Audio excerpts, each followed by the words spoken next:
Assalamu alaikum students. My name is Mohammad Awais Sadiq and I am your class 11 mathematics teacher. Students, आज के lecture में हम start करेंगे exercise 2.2. तो आएँ चलते हैं व्हाइट बोर्ड की तरफ और आज का लेक्चर शुरू करते हैं. आज के लेक्चर में हम स्टार्ट करेंगे एक्सरसाइज 2.2. एक्सरसाइज 2.2 का क्वेश्चन नंबर 1 है exhibit A union B and A intersection B by venn diagram in the following cases. Part 1 में जो केस गिवन है वो है A is a subset of B. We know that if every element of a set A is an element of set B, then A is said to be a subset of B. अब हम बनाएंगे Venn diagram. ये आ चुका है हमारे पास universal set. This is set B and this is set A. अब यहाँ पे सबसे पहले हम एग्जिबिट करेंगे A यूनियन B को. When A is a subset of B, then A union B is equal to B. तो यहाँ पे B का जो रीजन है वो पूरा शेड हो जाएगा. तो ये आ चुकी है हमारे पास A यूनियन B की Venn diagram when A is a subset of B. अब हम A इंटरसेक्शन B को एग्जिबिट करेंगे. When A is a subset of B, then A intersection B is equal to A. तो यहाँ पे अब A का जो रीजन है वो शेड होगा.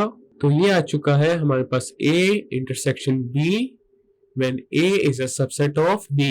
नेक्स्ट है पार्ट 2 और पार्ट 2 में जो केस गिवन है वो है B is a subset of A. अब हम इसकी बनाएंगे वेन डायग्राम. ये आ चुकी है हमारे पास वेन डायग्राम. अब हमने एग्जिबिट करना है सबसे पहले A यूनियन B को.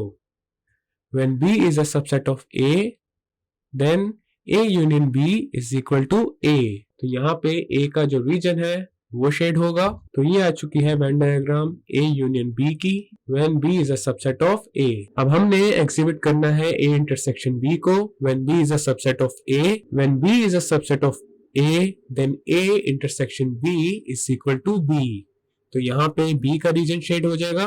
तो ये आ चुकी है हमारे पास Venn diagram A intersection B की. नेक्स्ट है हमारे पास part 3 A union A complement. अब बनाते हैं वेन डायग्राम. ये आ चुकी है हमारे पास वेन डायग्राम सेट A की. अब यहाँ पे हम पहले शेडिंग करेंगे A कॉम्प्लीमेंट की. We know that the complement of a set A is the set of all the elements of U which do not belong to A. तो ये हमारे पास रीजन आ चुका है A कॉम्प्लीमेंट का. अब जब हम A और A कॉम्प्लीमेंट का यूनियन लेंगे तो हमारे पास ये पूरा यूनिवर्सल सेट आ जाएगा. तो ये आ चुका है हमारे पास A यूनियन A कॉम्प्लीमेंट की वेन डायग्राम. नेक्स्ट है हमारे पास part 4 A and B are disjoint sets. Disjoint sets ऐसे सेट्स होते हैं जिनमें कुछ भी कॉमन ना हो. तो अब हम डिसजॉइंट सेट्स के लिए सबसे पहले A यूनियन B को एग्जिबिट करेंगे and then A intersection B को. ये हमारे पास दो डिसजॉइंट सेट्स की वेन डायग्राम आ चुकी है. तो अब A यूनियन B में A और B दोनों के ही रीजन्स शेड होंगे. तो ये आ चुका है हमारे पास A यूनियन B. अब हम A इंटरसेक्शन B को एग्जिबिट करेंगे when A and B are disjoint sets. When A and B are disjoint sets, then A intersection B is equal to an empty set. तो यहाँ पे कोई भी reason shade नहीं होगा. So this is the Venn diagram of A intersection B when A and B are disjoint sets. Next है हमारे पास part 5 A and B are overlapping sets. Overlapping sets ऐसे सेट्स होते हैं जिनमें कुछ ना कुछ कॉमन आ रहा होता है. तो अब हम पहले दो ओवरलैपिंग सेट्स की वेन डायग्राम बनाएंगे एंड देन उसके बाद एग्जिबिट करेंगे A union B and A intersection B को. यह आ चुकी है हमारे पास दो ओवरलैपिंग सेट्स की वेन डायग्राम. अब यहाँ पे देखा जा सकता है इन दोनों सेट्स में ये वाला जो रीजन है ये कॉमन रीजन है. अब हमने एग्जिबिट करना है A यूनियन B को. तो A यूनियन B में A और B दोनों का ही रीजन शेड होगा. तो ये आ चुका है हमारे पास A यूनियन B. नेक्स्ट हम एग्जिबिट करेंगे A इंटरसेक्शन B को. अब यहाँ पे A और B का जो कॉमन रीजन है सिर्फ वही शेड होगा। तो ये आ चुकी है हमारे पास Venn diagram A intersection B की when A and B are overlapping sets. This is our final and required result।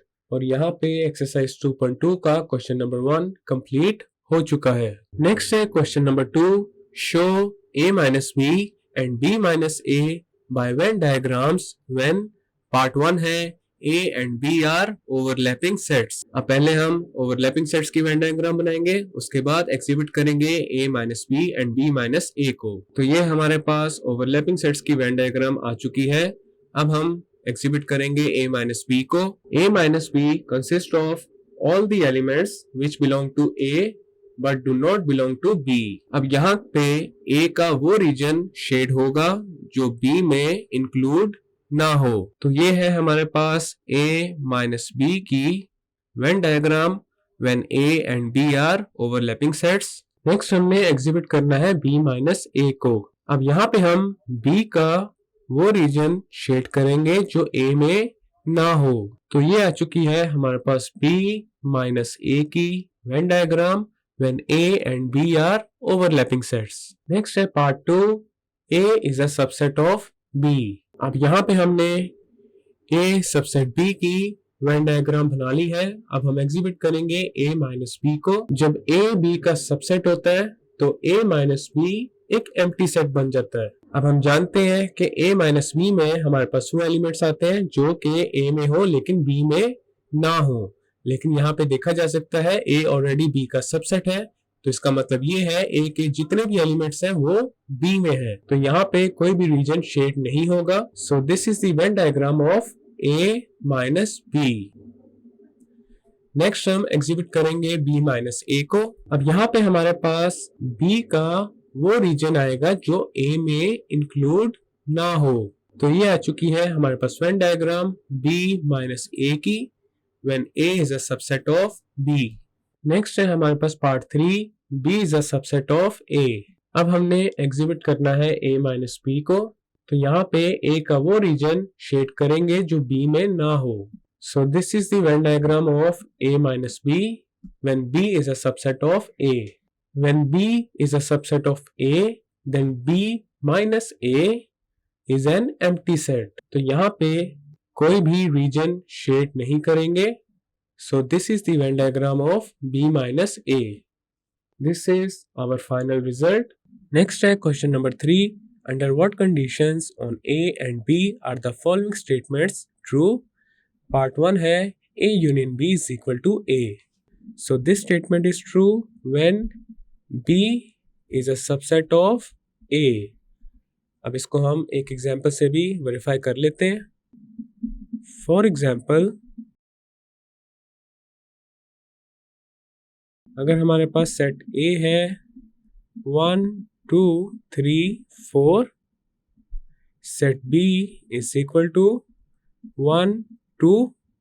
अब यहाँ पे देखा जा सकता है जो B है वो A का सबसेट है, तो हमारे पास A यूनियन B आ जाएगा 1 2 3 4 and this is equal to set A। Next है part 2, A union B is equal to B।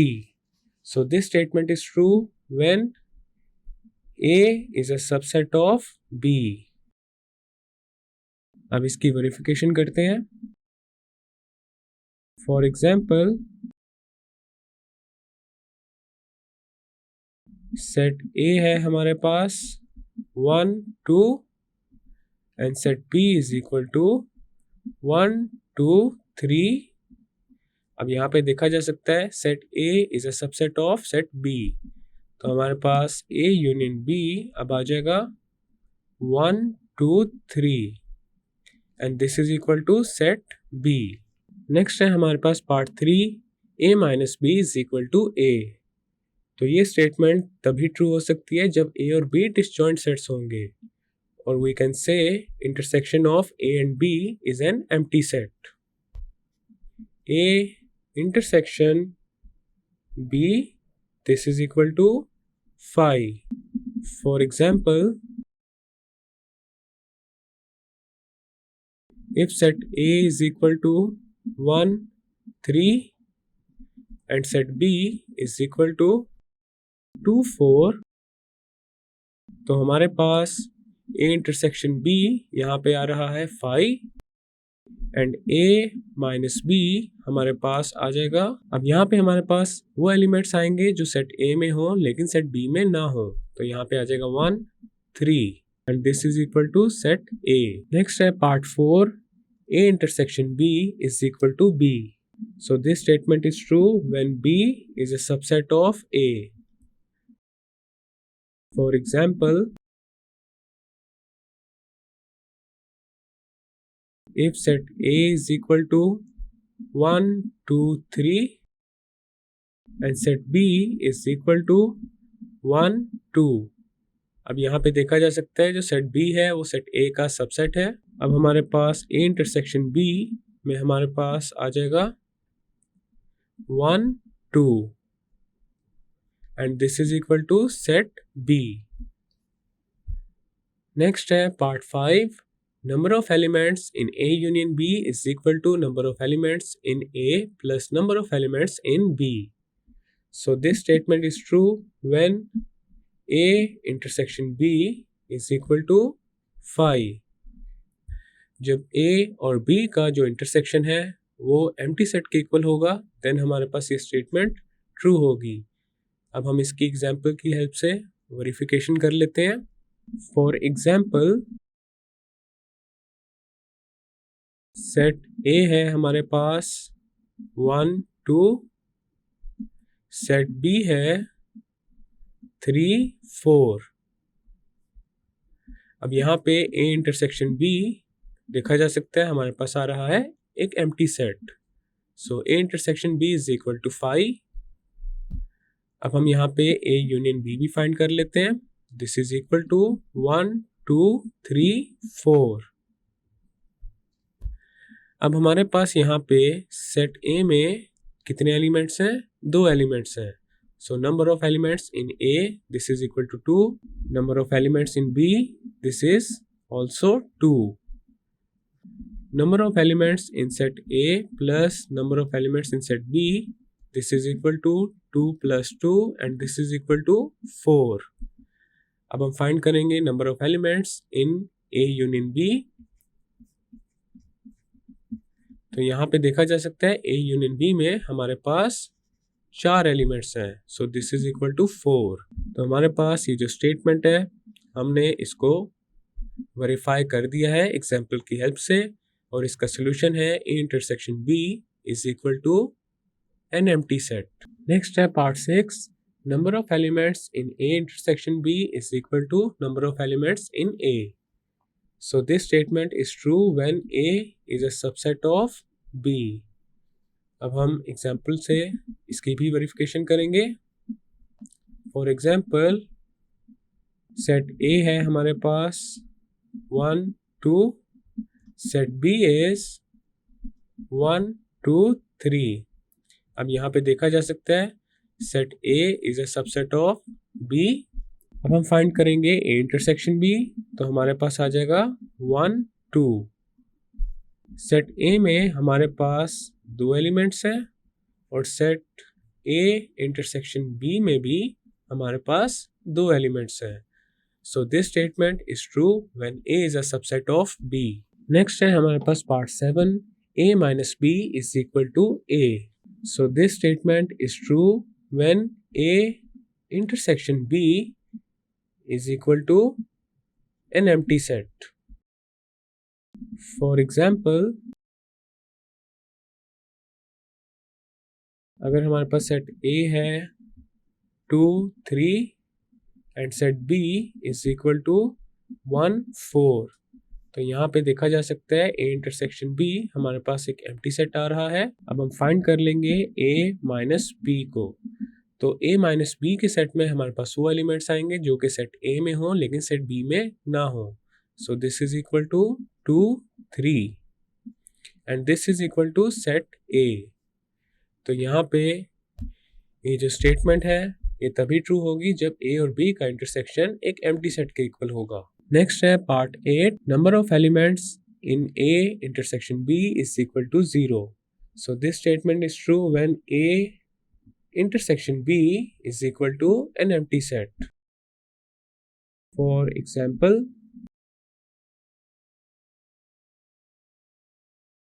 अगर सेट A हमारे पास है 1 and set B is equal to 2, 3, तो यहाँ पे देखा जा सकता है A और B का जो इंटरसेक्शन है that is equal to 5 and number of elements in A intersection B this is equal to 0. तो हमारे पास ये स्टेटमेंट तभी ट्रू होगी जब A और B का इंटरसेक्शन एक एम्प्टी सेट के इक्वल होगा. नेक्स्ट है हमारे पास part 9. A union B is equal to universal set. This statement is true when B is equal to A complement or A is equal to B complement. For example, अगर हमारे पास जो universal set U है that is 1, 2, 3, 4, 5. Set A is equal to 4, 5 and set B is equal to 1, 2, 3. तो यहाँ पे हमारे पास एक complement है 1, 2, 3. अब एक कॉम्प्लीमेंट के सेट में हमारे पास वो एलिमेंट्स आए हैं जो कि सेट U में है लेकिन सेट A में नहीं है, और यहाँ पे देखा जा सकता है this is equal to set B. इसी तरह अगर हम फाइंड करें B कॉम्प्लीमेंट तो हमारे पास आ जाएगा 4, 5 and this is equal to set A. अब यहाँ पे कॉम्प्लीमेंट के लिए हमने प्राइम का सिंबल यूज किया है, तो कॉम्प्लीमेंट को हम C या प्राइम किसी भी सिंबल से रिप्रेजेंट कर सकते हैं. अब हम फाइंड करेंगे A यूनियन B, तो हमारे पास A यूनियन B आ जाएगा 1, 2, 3, 4, 5 and this is equal to universal set. तो हमारे पास ये जो स्टेटमेंट है इसको हमने एग्जांपल की हेल्प से वेरीफाई कर लिया है and this statement is true when B is equal to A complement और A is equal to B complement. Next है हमारे पास part 10. A union B is equal to B union A. So this statement always holds.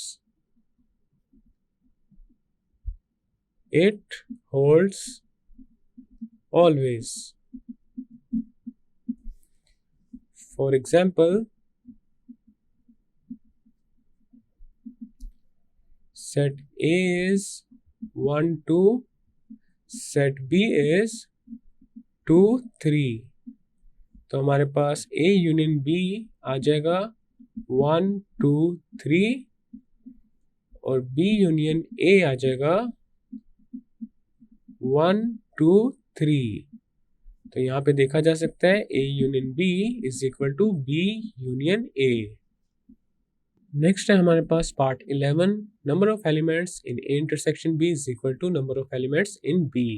So this statement is true when B is a subset of A. For example, set A is equal to 1, 2, 3, 4. Set B is equal to 1, 2. अब यहाँ पे देखा जा सकता है set B is a subset of set A. तो हमारे पास A intersection B यहाँ पे आ जाएगा 1, 2. अब हमारे पास सेट B में 2 एलिमेंट्स हैं and number of elements in A intersection B this is equal to 2. तो यहाँ पे देखा जा सकता है ये स्टेटमेंट वेरीफाई हो चुकी है. So this statement is true when B is a subset of A. Next है part 12. U minus A is equal to 5. यहाँ पे U रिप्रेजेंट कर रहा है यूनिवर्सल सेट को and 5 is representing an empty set. This statement is true when universal set is equal to A. For example, U is equal to 1, 2, 3 and A is equal to 1, 2, 3. अब यहाँ पे देखा जा सकता है U is equal to A अब हम find करेंगे u माइनस a। अब हमारे पास u माइनस a के सेट में वो एलिमेंट्स आएंगे जो कि सेट u में हो लेकिन सेट a में ना हो। लेकिन यहाँ पे देखा जा सकता है सेट u में जितने भी एलिमेंट्स हैं वो सेट a में ऑलरेडी हैं। So u minus a is equal to an empty set और phi। So this statement is true when u is equal to a. So this is our final and required result। और यहाँ पे question number 3 complete हो चुका है। Students, आज के lecture में हमने एक्सरसाइज 2.2 का क्वेश्चन नंबर 1, 2 एंड 3 कंप्लीट कर लिया है। नेक्स्ट लेक्चर में हम स्टार्ट करेंगे क्वेश्चन नंबर 4। मैं उम्मीद करता हूँ आपको आज का लेक्चर समझ आ चुका होगा। हम मिलेंगे अब नेक्स्ट लेक्चर में।